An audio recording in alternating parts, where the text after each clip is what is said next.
Hey MMT followers, Christina Fuges with MoldMaking Technology, back for another quick MMT chat. My guest today is Jim Berklas, who is the founder and mergers and acquisitions leader for Augmented Industry Services, or AIS. Hello, Jim. Hi, Christina.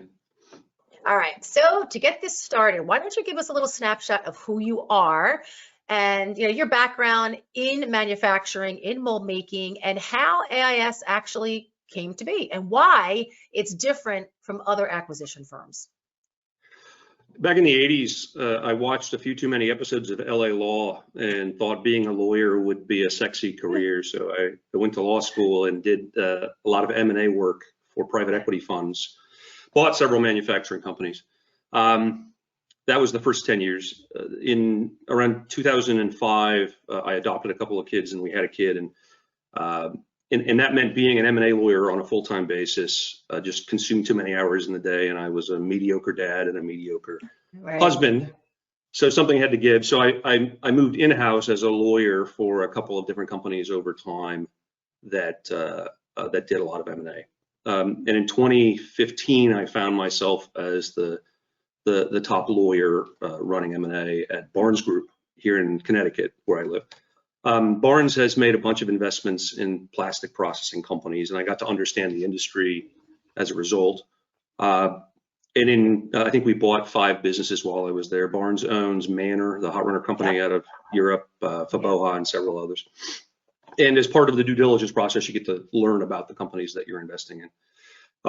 In 2017, Westfall Technique started up, and I have some friends that work there. So I joined to lead M&A and do any legal work resulting from it. And along the way, I got to know a lot of people, and we bought at one point we had bought 17 companies in 18 months. Crazy. And it was a flurry of activity, and and I think we were successful because integrity was our brand. It was important that the people we were talking to, and most of the businesses that we acquired, I know you're friends with some of the business owners, had never even thought about selling their companies. They realized that someday they were going to need to cross that bridge, but it was only because I'd start to have conversations, and then they would check the other people that I had talked to and other deals that we had done, and found out that what I was telling them was going to happen, that they could trust what I was telling them the future would look like. And so I just got to meet a whole lot of people. And in middle of this year, I decided to try something new. And Mike Zacharias, the former owner of Extreme Tool and Engineering, who still works part-time at Westfall Technique, I believe, had reached out and said, you should form your own investment bank, helping these family-owned tool makers and other industries, but you need to do it differently than it's being done. And the idea that he had, and we were in his fishing cabin up in the Upper Peninsula talking it over, the idea that he had was that there are so many small manufacturing companies in the United States that don't have a grasp of the M&A process, that need help. And if you can start interacting with them early enough, perhaps they'll give you the opportunity 6 months or a year ahead of time to improve the profitability of the business, make it a more attractive business. And remember, as you know better than anyone, so many mold makers are family-owned companies. They're the gem, they're the diamond that supports generations of people. And it's a good thing to try and help them if they have to sell their business or decide that they're reaching retirement age, and now's the time to think about that. Put a team together, Mike thought, that could help them make their business more profitable using my knowledge of the M&A process and my knowledge of what private equity funds look for, so that when they sell, they find the right buyer and they maximize the amount of money they get in the transaction. So part one is we're different from other investment banks, if that's what you want to call this practice, in that I've got on my website, I think I've got a dozen retired or semi-retired executives. I've got another 5 and 3. I got 3 women and 2 other people that I'll post shortly. And the idea is, if you're thinking of selling your business, let us come take a look. I'll show you what a private equity fund, what a family office would look for, and let's see if we can talk about ways to improve some of the numbers to make sure that you get more money when and if you ultimately sell. The other people in this space, for the most part, not always, they tend to help businesses sell by just posting a little snippet about a business on a piece of paper that gets emailed around. And that's the extent to which, you know, they network, but they don't offer to try and come and improve the outcome for the business. The other thing that sets us apart, or a couple of other things that set us apart, I would hope is, until these times, folks don't pay much attention to typical mold making businesses because they're too small. Okay. And what I hope Westfall Technique taught people, Westfall's doing great, incidentally, is that finding the right small businesses and putting them together can create a really neat company. So it turns out if you talk to most private equity investors, historically, those things are changing. But historically, they don't want to buy businesses that make less than, say, $5 million a year. Okay. And that rules out probably 2/3 or 3/4 of the mold makers in the industry. Right, of my core audience, exactly. Yeah.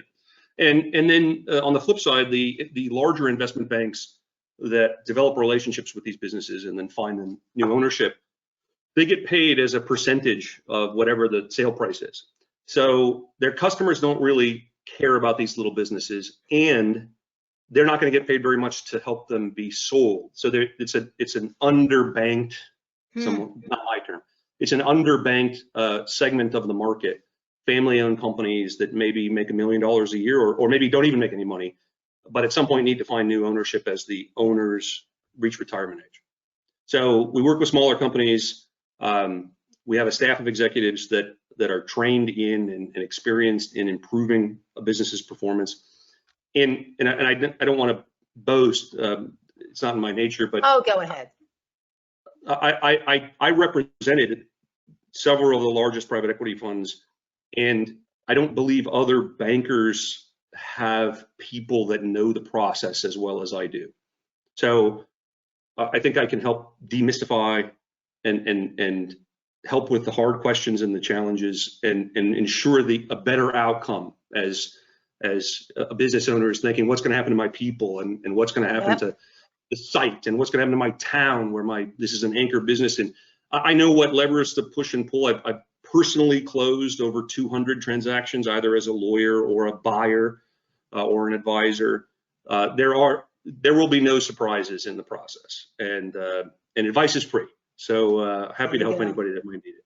So it sounds like, I mean, outside of your vast experience, you're getting the people side, which to me, knowing this community, which is what it is, right? That is important. Their people are their utmost importance. So if you're building those relationships with those shops, which you actually have, Westfall Technique is a perfect, I guess, example for you, and to showcase, I guess, to build that trust with you too, and what you're trying to accomplish. You've done it before within this community. So that's such an asset. So I think it's the people side that when I talk to different shops that have gone through this, that seems to fall through the cracks or is overpromised, you know? So I just think that's good to hear that you're on top of that and you know how it works. All right, so let's do a little.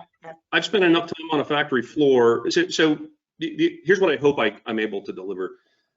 Every shop develops something special, and yet investors they may not understand what that might be. I was asking an investor yesterday, simple questions. Do you know what rounds work? Do you know what a setup is? And they're thinking about investing in mold makers. Yeah. They don't know the basics. They don't know what makes a good mold maker versus a poorly run shop. And so if I can help these companies that have their own niches, and then teach the investors to appreciate how that niche can better service the markets that they're servicing, everybody wins. Yeah. And that's what happened at Westfall. We bought things that had nothing to do with the end markets that we were chasing, but combined, they created some competitive advantage. Exactly. All right, so let's dig a little deeper into, I really want your insight, because I would say the past, I don't know, 3-4 years, there's been a lot of mergers and acquisitions activity within, mold making is a niche of manufacturing. So Can you share a little bit, like, why do you think that is happening? And what do you think that's ultimately saying about the mold making marketplace in North America? I think you're going to see an acceleration of that trend, to be candid. When you think about the largest molding companies in the United States, almost all of them have bought a mold maker or sometimes several, right? So if you want to build a great molder, at some point you're going to need all of that engineering talent that mold makers bring.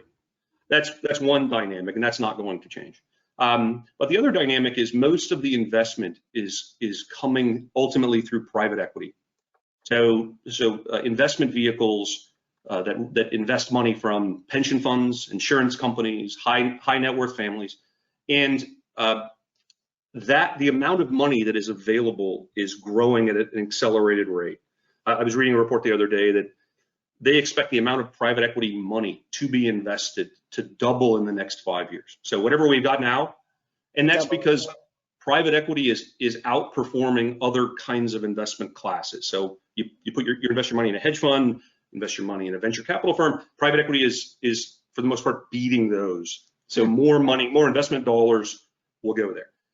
What that means is you've got more dollars competing for a finite number of companies. So prices are going up, and you're starting to see private equity look to smaller businesses than they have historically because they need to invest the money. That's their job. Okay. So you double the amount of capital, you're going to see more interest in tool making among other industries.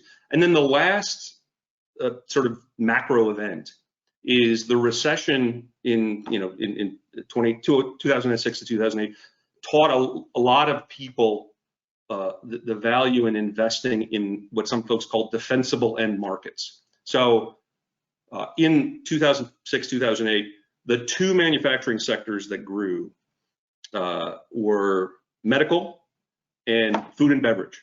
Okay. And investors have figured out that if I buy equipment suppliers, or if I buy tool makers that make molds, that make closures, that make medical device parts, I'm betting on the growth of the healthcare market. I'm betting on the growth in the food and beverage market. I'm not buying a food and beverage company, but I'm buying a critical supplier. And so as that end market grows, so too should the business that I've acquired that is servicing that market. That makes sense. How do you think COVID has impacted all of this activity? I think everything went dead in March, April, May. And as a result, so there was a lot of deals that didn't happen that are now coming back online, in no small part because investors have figured out they have to be more creative. So if you owned a mold making business and you had a soft late spring, soft summer, these businesses are generally valued on the basis of how much money they make, and you just had 2 months off. So 2020 is not looking to be and that's on an annualized basis. So 2020 is not looking to be a great year to value your business on. Yeah. So a number of folks have said, and it wasn't just COVID, it was the stimulus package that the federal government gave out incented a lot of people to stay home from work because they were making $600 a week plus maybe $200 or $300 from their state.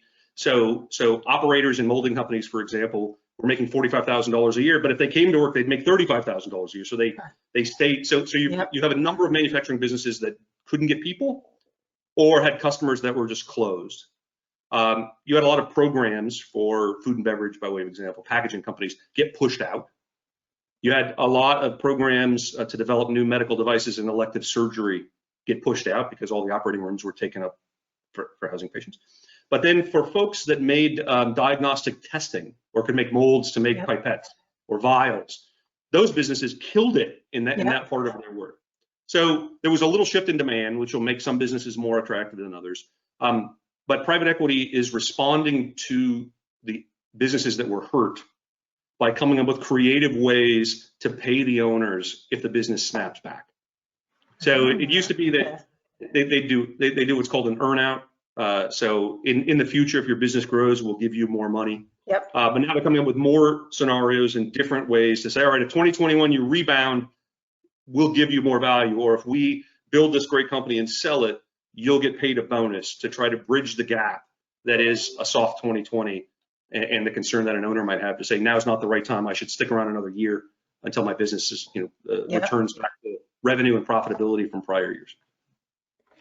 That's pretty crazy. It's a crazy formula. And I look at it also at COVID, and I don't know if this was a factor that played into it, but it really put a spotlight on mold manufacturing too, right? Just from what you said, the projects that were going on, if anybody didn't recognize that as an important industry, well, they certainly do now, because most of that urgent equipment that was needed was made because of a mold.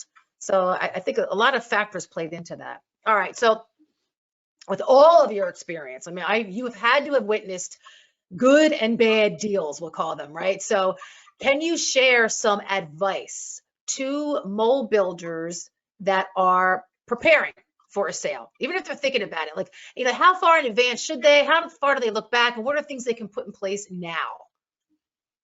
So the best thing you can do to improve the attractiveness of your business and to improve the amount of money that you'll get when you sell it is to grow sales.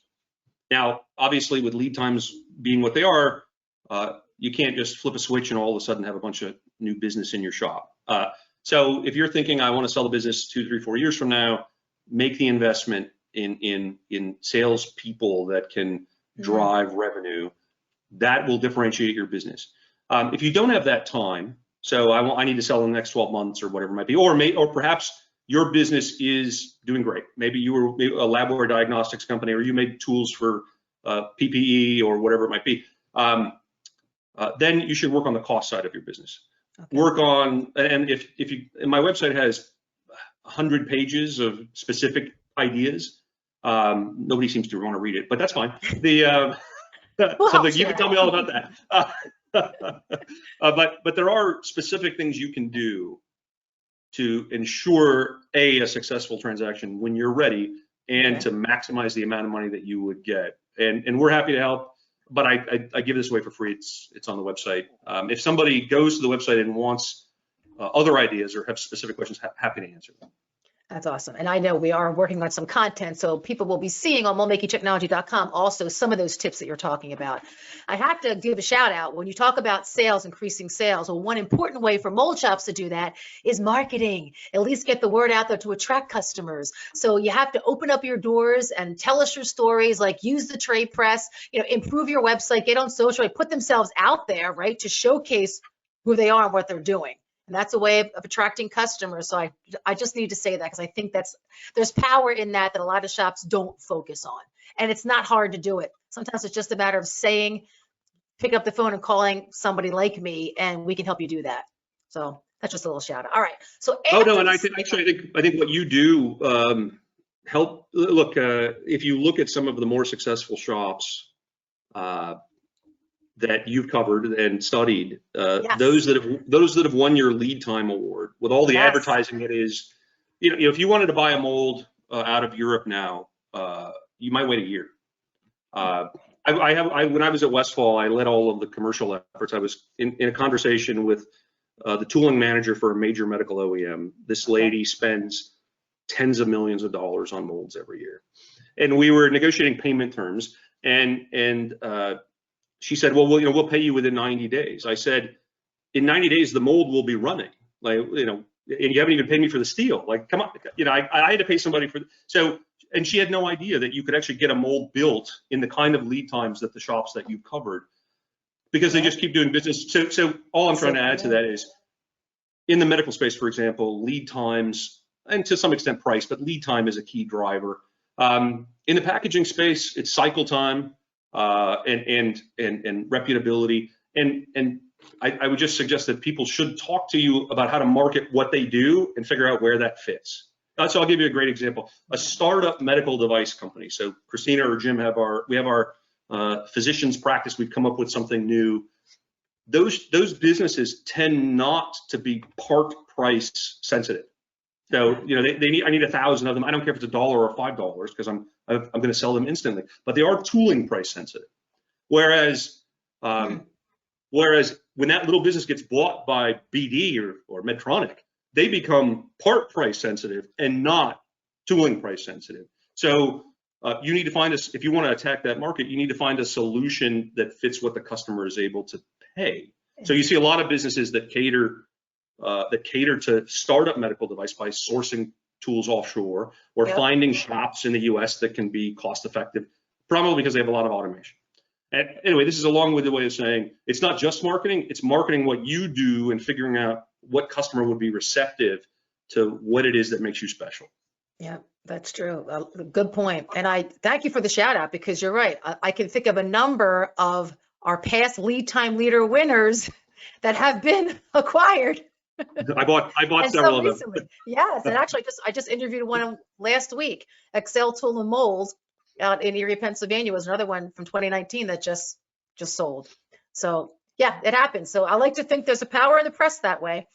All right, so lastly, so what do you believe is the number one factor when it comes to, after that sale, like to truly have a truly successful acquisition, especially when all the conversations I've had with the owners that have done this, like I said earlier, it comes down to the people. So with the goal being to, grow that acquired shop, including its people, what do you believe is the top priority of the new owners or the leadership of the acquired shop, to make it all work? Any insight there? Yes. So too many deals go wrong because someone or some investor just wants more. So I want to buy every shop I can that does this or does that, that does automotive, that does whatever it might be.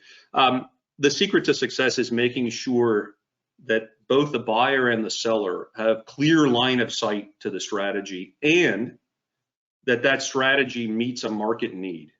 So as we just talked about, the lead time leaders that you've worked with meet a market need. Medical device companies, take COVID, for example. I am sure that Ron at Excel grew his business because people said, I need a labware, I need testing, I need parts for testing for COVID. I should go to the shop that is the fastest because I need it right now or I'm going to miss the opportunity. So Ron should be at some place, or that business should be, if it were part of a molding company, for example, should be one that services that aspect of the healthcare industry. And then, so whereas if somebody just bought Excel or they bought whatever, any shop, to have more, that's a disaster waiting to happen. So your strategy has to line up with market demand, and the seller has to make sure they really are along for the ride if they want to stick around and drive it. Because old habits are hard to break. And if you're going to try to do something different or in a large corporate environment, do you really have the stomach to do that? Yeah. Because change is going to happen. You're going to have to, you're going to have to install a new accounting system. You're going to have to, there's a whole host of integration type changes that'll be distracting, that if you fight, you'll fail. Not to say they will ultimately work. So make sure make sure you've got a smart strategy that everybody agrees it's going to work. Make sure the seller, if the seller is sticking around, if she or he is sticking around, that they're up for the challenge. And make sure the buyer is going to invest the resources, by way of example, marketing dollars or salespeople, to ensure that what you created, that the word gets out, the customers know you're out there, and you're pushing to drive the growth in the business. Because the greatest thing that happens, if you grow and you make money and everybody's getting bonuses and their 401k plans are getting contributions, and then everybody's happy, then it works. Yeah. And when you flounder around without a coherent strategy and you're not working together as a team, then it falls apart. Yeah, that's it. What a great way to end the conversation. That's perfect. Great tips, great insight. Yeah, everybody out there who wants to connect with Jim, you can do that. Check him out. Search for Augmented Industry Services and look for some follow-up material on MoldMakingTechnology.com. So Jim, I want to thank you for your time today. Great insight. Good luck with everything. I'm sure we'll be following up with each other. And to everyone watching, remember, for everything mold making, visit MoldMakingTechnology.com. Stay safe and healthy, and more importantly, stay informed and stay inspired.